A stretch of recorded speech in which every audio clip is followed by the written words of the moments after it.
So kenapa Kampung Baru ada hasrat mereka nak mohon tapak warisan untuk UNESCO? Sebab UNESCO ni dia ada sebab melibatkan kepentingan simbolik, bersejarah, artistik, etnologi dan juga antroponologi, saintifik dan sosial. Dia ada banyak perkara yang perlu diperbincangkan, ya? Dan juga dalam konteks ini wujud Kampung Baru ni dia ada sejarah sejak tahun 1948-1950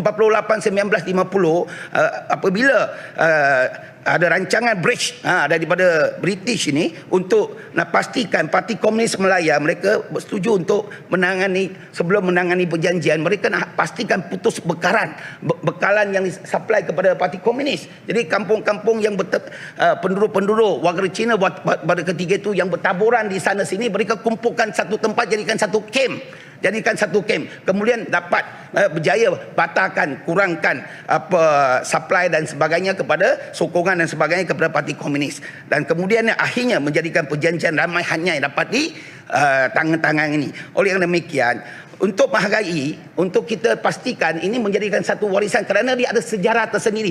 Kita dah tengok dalam dunia ini tak ada satu kampung di mana-mana tempat ada kampung baru yang ada sejarah sedemikian. Jadi kita jadikan dia sebagai cerita, sebagai asas. Kalau tak terima tak apalah. Kenapa kita nak melenting, nak sampai jadikan dia sebagai isu sentimen, isu rasis? Saya pun tak tahulah kenapa sejak bila kita diajar di sekolah tentang perpaduan, tentang integrasi, tentang kepelbagaian budaya kita, itu jadikan khazanah, apa salahnya? Tapi kalau tak luluslah, cadangan pun tak boleh. Ini yang jadikan saya sedikit rasa terkilan. Tapi tak apa, kalau Yang Berhormat Ulu Kelang ada pandangan, teruskan. Terima kasih Yang Berhormat Esko. Saya tidak kira perbahasan ini menjurus kepada isu perkauman. Ianya perdebatan berasaskan fakta sejarah. Yang Berhormat sendiri sedia maklum dan menyatakan secara terbuka tadi bagaimana sejarah pembentukan kampung-kampung baru Cina di dalam negara ini. Ianya adalah untuk mengekang gerakan komunis pada ketika itu.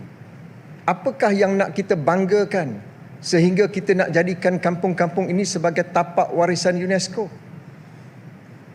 Tidak ada kebanggaan langsung.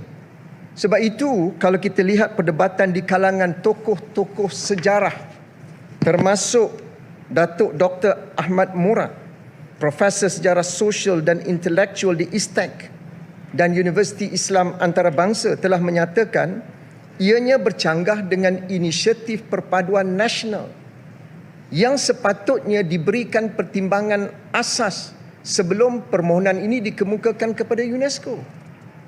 Dan tokoh sejarah sosial dan intelektual ini juga mengatakan sekiranya kampung-kampung baru Cina ini diiktiraf, ia kemungkinan akan menjadi sebahagian daripada naratif yang boleh mengubah sejarah Malaysia pada masa akan datang. Ini pandangan tokoh-tokoh yang terlibat secara akademik dalam bidang sejarah, bukan pun orang politik. Tidak ada kepartian. Jadi Yang Berhormat jangan terlalu emosi dalam memberikan jawapan.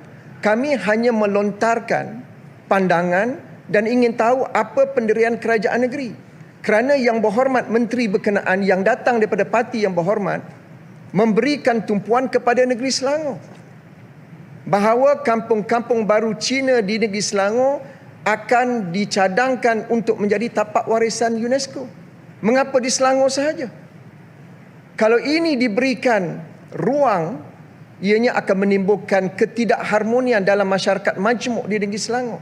Sebab itu, tokoh ini juga menyatakan bahawa kita ada perkara-perkara lain dan banyak lagi tempat di negara ini yang berpotensi untuk kita calonkan sebagai tapak warisan UNESCO tanpa memberikan ruang untuk perdebatan yang bersifat kaum dan ras seperti ini. Terima kasih. Yang Berhormat Ulu Kelang yang mengatakan ada mayat profesor, itu kita semua dengar dari pandangan. Kita tak ada masalah, tapi cadangan dari mana tempat yang lain ada warisannya, bawa sekali, semua bawa, tak ada masalah. Saya dah kata tadi, mana ada masalah? Adakah saya bangun di sini kata, oh yang lain nak cadang? Tak boleh. Orang kena. Tak ada. Saya kata semua kita raikan. Apa cadangan? Bawa. Yang katakan ada sejarah, bawa. Ya, saya bukan kata nak bangga-banggakan soal komunis dan sebagainya, tetapi kerajaan mana yang naik hari ini pun akan kerjasama dengan parti komunis dan kerajaan komunis di China. Itu fakta, bukan auta. Tapi orang cerita saja, dia cerita di sana tapi belakang dia cakap lain banyak juga. Tapi tak apalah, saya tak nak lebat soal itu. Ya, cakap di sini inilah itulah, kita tidak ada niat ubah sejarah. Itu sebab saya jawab sejarah jujur tadi. Ini Kampung Baru sejarahnya tentang komunis dan sebagainya. Saya tak elak. Saya berani berdepan secara jujur sebab ini fakta, tidak boleh diputarbelikkan. Saya jujur. Saya tak mahu kata ini Kampung Baru bukan kerana komunis. Tidak. Saya jujur. Jadi inilah yang saya dah katakan, itu cadangan. Kalau cadangan tak diterima, tak diterima lah. Buat apa pula nak menyusahkan sangat sampai porak-peranda, sampai gempak gembita seluruh dunia? Saya rasa tak perlu.